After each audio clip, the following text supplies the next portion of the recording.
Hola nuevamente a todos. Bueno, en esta segunda mini cápsula o módulo vamos a abordar otros de los aspectos interesantes de la enfermedad, que es la carga que tiene sobre el paciente, sobre los sistemas de salud. Sobre todo vamos a hacer énfasis en la enfermedad cardiovascular, que es la más frecuente. Cuando revisamos, estos son mis conflictos de interés en este tema, y fíjense, cuando revisamos la historia natural de la enfermedad, de la fase aguda a la fase crónica, una parte muy interesante, muy importante, es que la afección de órganos se puede hacer años, décadas después de la primera infección aguda. Y lo interesante es que afecta en la gran mayoría de los pacientes, 30% de los pacientes se afectan, pero la gran mayoría de afección de órganos cuando se presenta es a nivel cardíaco. También se pueden producir manifestaciones digestivas o manifestaciones en el corazón, megaesófago y megacolon al mismo tiempo. Eso es raro, en Colombia básicamente no lo vemos, pero en el sur del continente las manifestaciones digestivas son un poquito más frecuentes, pero sigue siendo la enfermedad cardíaca la enfermedad más importante, relevante y sobre todo la insuficiencia cardíaca, pero no exclusivamente la insuficiencia cardíaca. Esto es el statement de la Asociación Americana de Cardiología, donde yo tuve el gusto y el honor de participar, y lo que tratamos de hacer en ese cuadro es mostrar cómo se afectaba el corazón y cómo la enfermedad de Chagas había alteraciones del ritmo que eran muy diferenciales de otros tipos de afección del corazón, alteraciones miocárdicas de la conducción miocárdica, bloqueos auriculoventriculares, bradicardia, muy interesante, casi la marca aneurisma del ventrículo izquierdo en diversas partes, sobre todo en la punta del corazón, pero también en la base del corazón. Y sobre todo, y eso no lo sabe todo el mundo, una mayor tasa de embolía sistémica, sobre todo de embolía cerebral. Son como las marcas de la cardiomiopatía chagásica, y esto ocurre cuando se desarrolla la afección miocárdica. Muchas de estas manifestaciones pueden ocurrir en el paciente que sufre de esta condición, y acarrean mucha disabilidad, morbilidad, hospitalizaciones, pérdida de la calidad de vida y desafortunadamente mortalidad en muchos casos. Esto también tiene una discriminación por edad, el pico de la enfermedad ocurre después de los 50 años hasta los 60 aproximadamente. Después alcanza una especie de meseta. Y este es un estudio muy interesante del doctor Abu Hab, donde comparan pacientes con enfermedad de Chagas que ya tienen compromiso miocárdico con un grupo de pacientes que tienen enfermedad cardiovascular que no tienen cardiomiopatía chagásica. Y esto es interesante. Hay mucho más, casi el doble de diabéticos en pacientes de grupo que no tienen enfermedad de Chagas. Son mucho más jóvenes los de enfermedad de Chagas que los que no tienen enfermedad de Chagas. Y también los que no tienen enfermedad de Chagas tienen más enfermedad pulmonar obstructiva, más enfermedad coronaria, más disfunción renal. Parece un terrible escenario todo el que no tenga enfermedad de Chagas. Más jóvenes, menos comorbilidad. El score de Charleston, por ejemplo, que es un índice de comorbilidad, es menor en los pacientes que sufren afección miocárdica secundaria, el trypanosoma cruzi. Pero a pesar de eso, ya que viene la parte interesante, los pacientes con carditis o cardiomiopatía secundaria, enfermedad de Chagas, tienen mucho más posibilidad de tener complicaciones, de necesitar catéteres endovenosos, de requerir hemodiálisis, de requerir balón de contrapulsación intraórtica o otras asistencias ventriculares, de tener mayor posibilidad de ventilación mecánica, desfibriladores, marcapasos.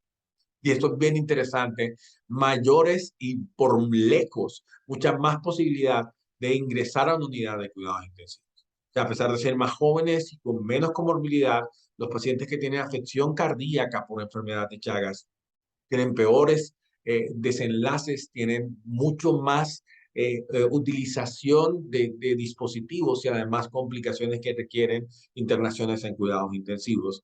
Y eso habla sobre qué tan agudo y qué tan severo es el compromiso miocárdico en pacientes que sufren de esta desafiante enfermedad. No solamente eso, obviamente al necesitar o requerir más intervenciones, la hospitalización y el costo total de hospitalización medido en dólares es muy superior, casi el doble a los pacientes que tienen afección miocárdica por otras etiologías. Así que eso también es algo para tomar en cuenta. costo por día es muy superior, el costo total al tener todo este tipo de complicaciones es mucho más alto en el grupo de pacientes que sufren enfermedad de Chagas.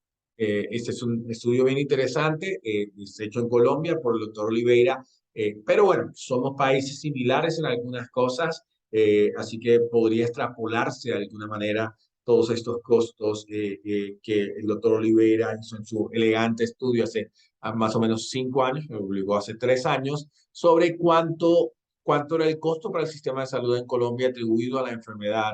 Y en general se piensa que el costo directo por gastos médicos está alrededor de 3 millones de dólares mal contados, solamente atribuidos a la cardiomiopatía chagásica, pero el costo total de los pacientes por complicaciones derivadas de la enfermedad es mucho mayor, casi 6 millones de dólares en Colombia. Y esto que es una enfermedad que da a personas que tienen menos acceso a servicios de salud y que están menos representadas en el sistema de seguridad. Así que esto es interesante y es un costo muy, muy alto. Pero también hay expensas o costos indirectos y estos costos tienen que ver con pacientes que viven lejos, normalmente en zonas rurales, que requieren hospedarse en ciertos sitios en donde se puede prestar atención médica. Y eso, bueno, en Colombia el sistema normalmente subsidia estos costos, la alimentación, en algunos casos inclusive la vivienda, los test diagnósticos o los copagos que se hacen al sistema de seguridad social. Y estos costos también se pueden contar dentro del sistema y son alrededor de 1,5 millones de dólares. Así que entre gastos directos e indirectos, casi 7 millones de dólares al año, por lo menos en un país como nosotros, que es un rubro muy importante del presupuesto, le cuesta al sistema atender a estos pacientes y probablemente están hiporrepresentados. Otra cosa interesante que tiene que ver con la parte laboral, la pérdida de días laborales de gente que es mucho más joven que el promedio de los pacientes que tienen cardiomiopatía de otras etiologías y se calcula que solo en Colombia la pérdida de productividad por ausentismo cuando tienes hospitalizaciones por la enfermedad es aproximadamente 83 millones de días, lo cual es casi 2,5 millones de más adicional de costo al sistema. Así que esto causa muchos costos y miren cómo, a pesar de que la prevalencia es diferente, lo que les dije, en verde Bolivia, que es el país con más prevalencia por número de habitantes de enfermedad de Chagas, pero los años de disabilidad, por ejemplo, en Brasil son más altos, los famosos DALIs, la limitación del número de tiempo perdido por mortalidad prematura de pacientes que pudieron seguir trabajando pero que murieron antes de tiempo por enfermedad de Chagas es mucho más alto en Brasil, también un poquito en Argentina menos, digamos, que en otros países.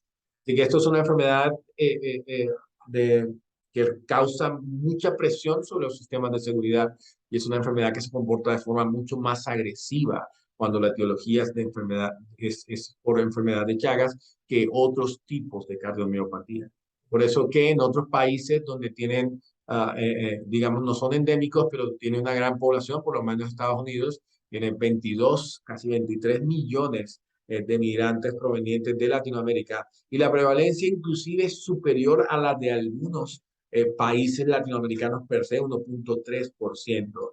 Ese es donde sale el famoso número de 300,000 personas que viven en Estados Unidos y que son portadores, ya sean con compromiso o sin compromiso cardíaco, de enfermedades. El costo es muy importante y llegar temprano probablemente pueda disminuir el costo, hacer un diagnóstico temprano y precisamente por eso estamos acá. Así que doy las gracias.